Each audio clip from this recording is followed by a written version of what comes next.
นี่ก็เป็นเรื่องราวคร่าวๆนะครับเกี่ยวกับสื่อเขมรนะครับพากันมโนแบบสุดๆคิดเองนะเขียนเองโฆษณาเองโพสเองซื้อเขมรสุดมโนครับอ้างไทยจะเปิดฉากโจมตีพนะมาสร้างว่า จะบ่เจ้าของสิมาโจมตีเขาบ่เห็นแต่เตรียมความพร้อมกันแตกแซวๆนี่กาซื้อเขมรสุดมโนครับซื้อกัมพูชาหลายสำนักพาดหัวมโนไปเองว่ากองทัพไทยเตรียมเปิดฉากโจมตีกัมพูชาวันที่18พฤศจิกายน2568พนะยุให้สหรัฐใส่มาตรการทางภาษีกดดันไทยอ้างไทยละเมิดข้อตกลงเหมือนบ่เห็นผู้นำสหรัฐอยู่ในสายตาพุ่นแล้วโอ้ซอยังบ่พอครับยังขี่ยุอีกต่างหากโอ้ยโพดโพเอาสมองใส่มาเนาะนะครับเมากาวทั้งประเทศพี่น้องเอ้ย17พฤศจิกายน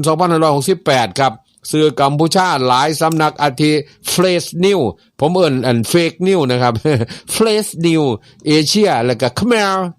ลไทม์นะครับซึ่งก็เป็นสื่อของผู้นำนั่นละนะครับเป็นลูกเป็นหลานของผู้นำเป็นเจ้าของนะครับก็ต่างกับพากันพาดหัวข่าวอ้างว่ามีแหล่งข่าวด้านความมั่นคงที่น่าเชื่อถือนะครับได้แจ้งเตือนว่ากองทัพไทยเปิดฉากปฏิบัติการโจมตีกัมพูชาอีกเทื่อนึงในวันที่18พฤศจิกายนเจ้าทะเบิงเด้อวันที่18วันเลยเที่ยงคืนไปน่ะสิได้ยินมีการมายั่วยุให้เฮาเปิดวันต่อไปนะมุกเดิมๆเจ้าที่ไปหลงกลครับพี่น้องครับ โดยที่เป้าหมายก็คือ2จุดก็คือจังหวัดโพธิสัตว์ซึ่งก็มีชายแดนติดกับประเทศไทยทำให้นะครับเจ้าหน้าที่ระดับสูงกัมพูชาต้องเฝ้าระวังและก็ติดตามสถานการณ์อย่างใกล้ชิดนะครับโอ้ยยังไปกอกหัวสุนอนเนี่ยพากันไปหากินปลาเนี่ยสิได้ฉลาดกว่านี้นอกจากนี้ครับสื่อกัมพูชายังคงตอกย้ำเรื่องที่ประธานาธิบดีโดนัลด์ทรัมป์ของสหรัฐได้ใส่เรื่องมาตรการภาษีกดดันประเทศไทยนะให้หยุดยิงและก็ปฏิบัติตามข้อตกลงในปฏิญญาร่วมนะครับไทยกัมพูชาที่กรุงกัวลาลัมเปอร์ประเทศมาเลเซียนะครับเมื่อวันที่26ตุลาคมที่ผ่านมาซึ่งก็มีประธานาธิบดีโดนัลด์ทรัมป์ครับกับอันว่าอิบราฮิมนะครับนายกรัฐมนตรีมาเลเซียที่ทุกคนตอนนี้กำลังเว้าพื้นกันเซี่ยวซะนะครับซุ่มประตูหลังนะครับร่วมกันเป็นสักขีพยานทั้งที่นายกรัฐมนตรีมาเลเซียยืนยันว่าทั้งสองประเทศสมัครใจปฏิบัติตามปฏิญญาร่วมโดยบ่ต้องให้สหรัฐใส่ข้อตกลงทางการค้าเป็นเงื่อนไขในการกดดันบ่ต้องเว้าเงียบอยู่ซื่อๆครับมาเลอยู่ซื่อๆเสียรางวัลนะครับโดยอ้างว่าจากท่าที่ของฝ่ายไทยที่เบิ่งแล้วบ่เคารพแล้วก็บ่เต็มใจที่จะปฏิบัติตามปฏิญญาร่วมนั่นเห็นบ่โดยการละเมิดข้อตกลงหยุดยิงแล้วก็ยิงพลเรือนกัมพูชาเสียชีวิตตาบ่มื่นบ่ครับบ่มีหลักฐานหยังเลยตาบ่มื่นบ่เขาสร้างเฟกนิวปลอมๆก็พากันเชื่อแซวซะ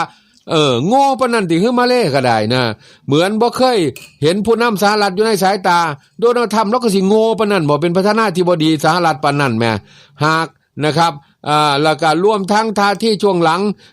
ของไทยนั้น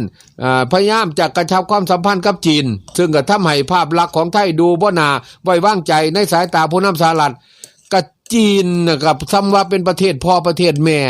นะครับคนไทยเฮาก็ย้ายนะครับอพยพมาจากทางพุ่นล่ะมาตั้งถิ่นฐานนี่ตะเริ่มต้นก็ได้พี่น้องนะครับไทยเรามาจากไหนกันไทยเรามาจากไหนกันเคยฟังเพลงบ่เขาเจ้าร้องให้ฟังนั่นนะบ้านพี่เมืองน้องสิบ่ให้คบผู้ใดเลยบ่กัมพูชามีสิทธิ์หยังที่เนี่ยบ่ให้เฮาคบประเทศอื่นเขาเจ้าไปสารสัมพันธ์ทำไมตรีกันมาจักว่าจัก10 ปีมาแล้วนะครับบ่เคยเบิ่งบ่นะครับละครเขาก็สร้างให้เบิ่งอยู่เด้นะครับว่าเขาเจ้าสืบสายกันมาจังใดความคิดของผมนะถ้าอันประเทศที่มีแต่ความหลอกลวงนี่ไปสามารถยุให้มหาอำนาจผิดกันได้นี่แสดงว่ามหาอำนาจก็บ้าจี้ผมว่านะบ้าจี้บ่รู้จักที่ไปที่มาเป็นฟืนเป็นไฟขึ้นมานะครับผิดกันหาเงินใครมาผมแสดงว่านะครับกันแล้วแต่ฟ้าดินแล้วแต่พระเจ้าก็แล้วกันที่อยู่บนสวงสวรรค์เนี่ยมองลงมานะครับว่าโง่เขลาขนาดใดนะครับยังมีคนเชื่ออยู่บ่ยังมีคนให้เครดิตปานนั้นเนาะนะครับประเทศมีแต่ขออย่างเดียวนี่แม่นบ่กัดแล้วแต่ครับนะประชาชนชาวไทยทำใจโลดนะครับคันผู้นำสหรัฐเชื่อผู้นำมาเลเนี่ยบ่คิดอยู่ดอกเพราะว่าเขาอิจฉาประเทศไทยอยู่แล้วแต่ว่าสหรัฐนี่สิเอาดึงเข้ามาว่าเงื่อนไขย้อนเฮานี่ไปทำการค้ากับจีนเอาคนเฮาต้องค้าขายมันเลือกได้บ่แม่นบ่เฮามีของที่สิขายบ่ได้ไปตั๋วขายบ่ได้ไปหลอกเอาเงินเขา นะครับบ่มีกันศูนย์สแกมเมอร์อยู่ในประเทศบอกง่ายๆเฮาเป็นประเทศเกษตรกรรมเฮาต้องขายข้าวนะมีหมากไม้ผลไม้เฮาต้องขายทุเรียนเฮาก็ขายนะ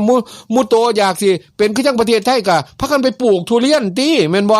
แม่นปลูกแต่บักม่วงแก้วขมิ้นให้แม่ม่านแม่ลูกอ่อนบ้านประเทศไทยมาขายให้พอได้กินสมกินเสียวน่ะบ่แม่นหมู่เจ้าเนาะปลูกที่ทุเรียนแม่นบ่บ้านข่อยปลูกทุเรียนก็ต้องขายจีนนะบ้านเจ้ากินบ่ทุเรียนกัมพูชานะโอ้ยบ่มาแล้วมันซีโร่พี่น้องครับคันบ้าจี้นะประเทศมหาอำนาจบ้าจี้ก็แสดงว่านะเขาก็พ่อๆกันนั่นล่ะก็ปล่อยเขาคบกันโลดครับนะเฮาก็ทำตามชีวิตวิถีชีวิตของเรานี่ล่ะบ้าสงครามกระหายข้างนอกหรือเบิ่งประเทศเนี่ยจักว่าไข้หวัดนกจักว่าอหิวาจักว่าน้ำท่วมบ่พากันไปเบิ่งนี่นะครับแบกตะปืนมาถ่ายคอนเทนต์อยู่เพราะนั้นนะครับตามนั้นล่ะพี่น้องครับชีวิตเขามีส่ำนั้นไปเบิ่งอีกจักข่าวนึงเป็นข่าวในประเทศคือกันพี่น้องครับนี่ก็เป็นเรื่องราวอั้นบ่ไหวอั้นบ่อยู่นะครับกู้ภัยซอยครับคลอดลูกบนรถกู้ภัยซอยปลอดภัยทั้งแม่ทั้งลูกโอ้ยบุญหลายสายยาวสาวอั้นบ่อยู่ครับคลอดลูกบนรถกู้ภัยหลุดซอยปลอดภัยทั้งแม่ทั้งลูกวันที่17พฤศจิกายน2568เมื่อเวลาประมาณ 6:00 น.ศูนย์วิทยุหน่วยกู้ภัยสว่างประทีปศรีราชาได้รับแจ้งขอความซอยเหลือนะครับจากประชาชนโดยแจ้งว่ามีสาวรายหนึ่งครับแจ้งเจ็บท้องหลายเจ็บท้องสิออกลูกแล้วก็ได้คลอดลูกบนรถนะครับส่วนโตบริเวณทางเข้าหมู่บ้านแห่งหนึ่งในพื้นที่ตำบลสุรศักดิ์อำเภอศรีราชาจังหวัดชลบุรีครับที่เกิดเหตุพ่อรถกระบะสีดำเพิ่นเขาบ่บอกเลขทะเบียนนะฮะ จอดอยู่ริมถนนครับผู้เป็นแม่ชื่อว่านางรัชดาพรอายุ34ปีซึ่งก็นั่งอยู่บริเวณเบาะด้านซ้ายโดยมีทารกแรกเกิดอยู่ในอ้อมกอดโดยภายในคลิปนั้นก็ยังพอว่ายังมีน้ำคล้ำเลือดไหลหยดลงมาบริเวณเบาะและก็พื้นรถโดยผู้เป็นแม่มีอาการอ่อนเพลียแต่ก็ยังคงกอดลูกเอาไว้อยู่ในอ้อมกอดเบื้องต้นทางอาสากู้ภัยครับทางหลวงก็ได้โทรประสานเจ้าหน้าที่กู้ชีพโรงพยาบาลสมเด็จพระบรมราชเทวีณศรีราชานะครับลงพื้นที่มากระทำการซอยเหลือเพิ่มเติมนะครับจากการตรวจสอบของเจ้าหน้าที่พอว่าถ้าโรคแรกเกิดเป็นเพศหญิงอุ้ยลาค่อยนะครับลักษณะถ้าโรคมีผิวออกสีม่วงคาดว่าน่าจะอยู่ในรถและก็ถือความเย็นจากเครื่องปรับอากาศซึ่งก็หลังจากตรวจสอบเพราะว่าถ้าโรคปลอดภัยดีส่วนทางแม่มีอาการอ่อนเพลียจึงได้เนื่องจากเสียเลือดหลายครับเจ้าหน้าที่จะนำส่งโรงพยาบาลสมเด็จพระบรมราชเทวีณศรีราชาแม่และเด็กน้อยปลอดภัยดีครับบ่ต้องห่วงส่วนนายอนุรักษ์อายุ42ปีผู้เป็นพ่อและก็สามีนะครับเปิดเผยว่าแฟนตนก็ได้เจ็บท้องระหว่างนั้นกับแฟนกำลังซักผ้าอยู่คิดว่าสิซักผ้าให้แล้วก่อนจังค่อยสิไปโรงพยาบาลแล้วก็ใจเย็นอยู่ครับแต่แฟนทนบ่ไหวครับจึงฟ้าวขับรถกระบะออกมาซึ่งก็ขับรถมาจากพักก็ได้คลอดบนรถเลยจึงได้นะครับโทรแจ้ง1669ขอความช่วยเหลือนะครับแฟนท้องได้ประมาณ9เดือนแล้วมีกำหนดคลอดวันที่19พฤศจิกายนครับแต่ทุกคนลูกคนนี้เป็นลูกสาวเพิ่นว่าจังซั่นตั้งชื่อเอาไว้แล้วล่ะน้องยีนนะครับน้องยีนขอบคุณเจ้าหน้าที่ทุกท่านเพิ่นว่าจังซั่นผู้สามีเพิ่นว่าเนาะโอ้ยดีใจนำเด้ออ้ายเด้อได้ลูกสาวพร้อมนะครับขอให้เป็นเด็กเลี้ยงง่ายฉลาดนะครับโตเร็วๆเรียนหนังสือฉลาดปองๆกันแล้วกันเด้อเป็นเจ้าให้เจ้าเป็นคนหูแล้วก็เป็นคนโง่หากินกับคนโง่นะครับผู้เฒ่าบ้านเฮามักสิว่าจังซั่นเด้ไปอีกจักข่าวนึงครับนี่ก็โอ้ยเนาะกู้ภัยเข้าพื้นที่น้ำท่วมน้ำอาหารและก็น้ำไปให้ชาวบ้านเรือกู้ภัยส้นกับดอนใต้น้ำนะครับสันดอนทำให้กู้ภัย1นายกระเด็นตกน้ำครับเกิดเหตุระทึกกู้ภัยเข้าพื้นที่น้ำท่วมน้ำอาหารและก็น้ำไปซอยชาวบ้านขณะที่เรือกู้ภัยแล่นผ่านพื้นที่น้ำเลิกไปส้นครับสันดอนใต้น้ำนะครับทำให้กู้ภัย1นายกระเด็นกระดอนฟงดงตกลงไปในน้ำใบพัดเรือหมุนเฉียวแขนเสือขาดเพิ่นว่านะครับแล้วก็กระแทกกับนาเอิก17พฤศจิกายน2568สถานการณ์น้ำท่วมในพื้นที่ทุ่งรับน้ำอำเภอบางทรายจังหวัดพระนครศรีอยุธยาครับยังคงวิกฤตยืดเยื้อโดนก็2เดือนแล้วหลังน้ำจากแม่น้ำน้อยไหลทะลักผ่านประตูพักให้และก็ประตูระบายน้ำเจ้า7ในอำเภอเสนา ล้นสปิลเวย์ทำให้เข้าท่วมที่ทุ่งกว้างของบางทรายเป็นอำเภอสุดท้ายที่รับผลกระทบจากน้ำท่วมทุ่งบางทรายครับปัจจุบันก็มีสภาพคล้ายกับทะเลลูกคลื่นอยู่ที่ประมาณ 20-30 เซนติเมตรพุ่นเด้นะครับลมพัดมานี่เป็นคลื่นปานทะเลพุ่นแล้วสัตว์กระนำตลอดเบิดมือสร้างความเสียหายให้กับบ้านเรือนโดยเฉพาะตำบลปลายกลัดนะครับที่ได้รับผลกระทบหนักที่สุดกำนันนิติรัตน์โพพิทักษ์ซึ่งก็เป็นกำนันตำบลปลายกลัดเปิดเผยว่าระดับน้ำเพิ่มสูงจนจอพื้นบ้านกว่า50 เซนติเมตรถนนหมู่บ้านในหมู่8และก็หมู่9ถูกน้ำท่วมเบิดหมู่บ้านถูกตัดขาดครับเพราะสามารถเข้าออกได้ต้องใส่เรือสัญจรเข้าไประยะทางกว่า3 กิโลเมตรเรือพายบ่สามารถใช้การได้เพราะคลื่นลมแรงเป็นทะเลเลยวันต่อไปนายประยูนพุ่มพฤกษ์อายุ88 ปีเพียงหนึ่งในผู้ประสบภัยต้องเผชิญน้ำสูงเกือบถึงพื้นบ้านและก็ลุกขึ้นราว30 เซนติเมตรพัดซัดบ่หยุดจนว่าบ้านสั่นคล้ายกับอยู่กลางทะเล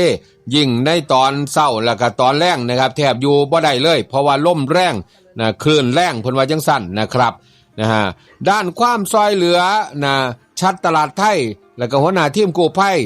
พร้อมกับนายทรงพลสุขสมบูรณ์หรือว่าสจ.เบียร์ได้เข้าไปตรวจสอบในความเป็นอยู่ของประชาชนนะครับแล้วก็นำเรือบรรทุกน้ำไปแจกจ่ายเป็นน้ำดื่มสะอาดครับเนื่องจากถนนสายในหมู่บ้านถูกน้ำท่วมทั้งเบิดเลยต้องใส่เรือแล่นเข้าไปกว่า3 กิโลเมตรฝ่าขึ้นในทะเลบางทรายนะครับแล้วก็จึงจะถึงหมู่บ้านได้คณะเขาแจกจ่ายมีเหตุระทึกเกิดขึ้นคือกันนะครับเมื่อกู้ภัยมีรถบรรทุกน้ำวิ่งผ่านพื้นที่น้ำเลิกไป